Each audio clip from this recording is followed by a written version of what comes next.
Genesis Kapitulo 21. Ang kapanganakan ni Isaac. At dumalaw ang Panginoon kay Sara, ayon sa sinabi niya, at ginawa ng Panginoon kay Sara ang ayon sa kanyang sinalita. At si Sara ay nagalihi at nagkaanak ng isang lalaki kay Abraham sa kanyang katandaan, sa tadhanang panahong sinabi ng Diyos sa kanya.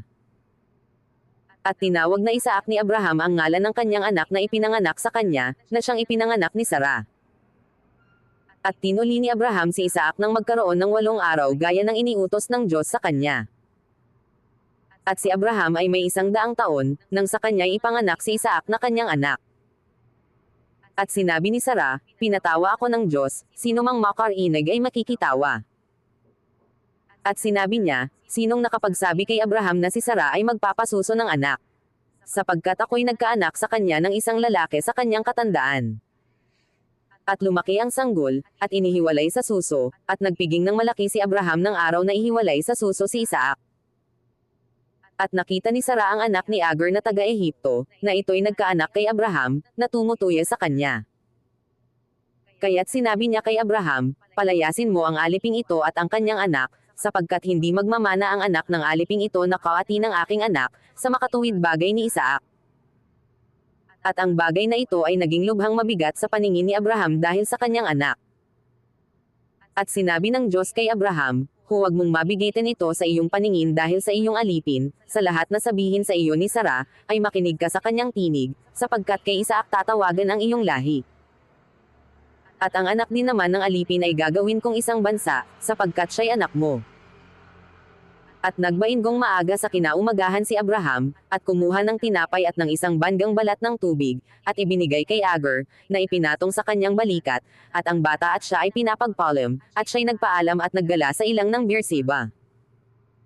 At naubos ang tubig sa bandgang balat, at kanyang inilapag ang bata sa ilalim ng isa sa mabababang punong kahoy. At yumaon at naupo sa tapat niya, na ang layo ay isang hilagpos ng pana, sapagkat sinabi niya, huwag kong makita ang kamatayan ng bata, at naupo sa tapat, at naghihiyaw at umiyak.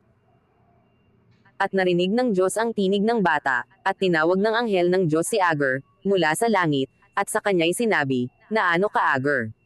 Huwag kang matakot, sapagkat narinig ng Diyos ang tinig ng bata sa kinalalagyan. Magtindig ka, iyong itayo ang bata, at alalayan mo siya ng iyong kamay, sapagkat siya'y gagawin kong isang bansang malaki. At idinilat ng Diyos ang kanyang mga mata, at siya'y nakakita ng isang balon ng tubig, at naparoon at pinuno ng tubig ang bandgang balat, at pinainom ang bata. At ang Diyos ay sumabota, at siya'y lumaki, at tumahan sa ilang at naging mamamana.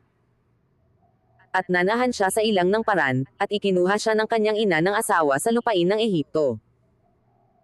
At nangyari ng panahong yaon, na si Abimelech, at si Phicol na kapitan ng kanyang hukbo ay nagsalita kay Abraham, na nagsasabi, sumasa iyo ang Diyos sa lahat mong ginagawa. Ngayon ngay ipanumpa mo sa akin dito alang-alang sa Diyos, na di ka maglililo sa akin, kahit sa aking anak, kahit sa anak ng aking anak, kundi ayon sa kagandahang loob na ipinakita ko sa iyo, ay gayon ang gagawin mo sa akin, at sa lupaing iyong pinakipamayanan. At sinabi ni Abraham, susumpa ako. At pinagwikaan ni Abraham si Abimelech dahil sa isang balon ng tubig, na marahas na inalis sa kanya ng mga bataan ni Abimelech. At sinabi ni Abimelech, ewan, kung sinong gumawa ng bagay na ito, na di mo man sinabi sa akin, at hindi ko man nabalitaan kundi ngayon. At kumuha si Abraham ng mga tupa, at mga baka, at ibinigay kay Abimelech, at gumawa silang dalawa ng isang tipan. At ibinukod ni Abraham ang 7 korderong babae sa kawan.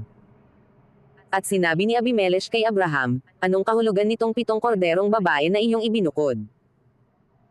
At kanyang sinabi, itong 7 korderong babae ay iyong kukunin sa aking kamay, upang sa akin ay maging patoto na hinukay ko ang balong ito. Kaya't tinawag niya ang dakong yaong Beerseba, sapagkat doon sila kapwa nanumpa. Sa gayo'y gumawa sila ng isang tipan sa Beerseba, at nagtindig si Abimelech, at si Phicol na kapitan ng kanyang hukbo at nagsipagbalik sa lupain ng mga Filisteo. At nagtanim si Abraham ng isang punong kahoy na tamaring sa Beerseba, at sinambitla doon ang pangalan ng Panginoong Diyos na walang hanggan. At maraming araw na nakipamayan si Abraham sa lupain ng mga Filisteo.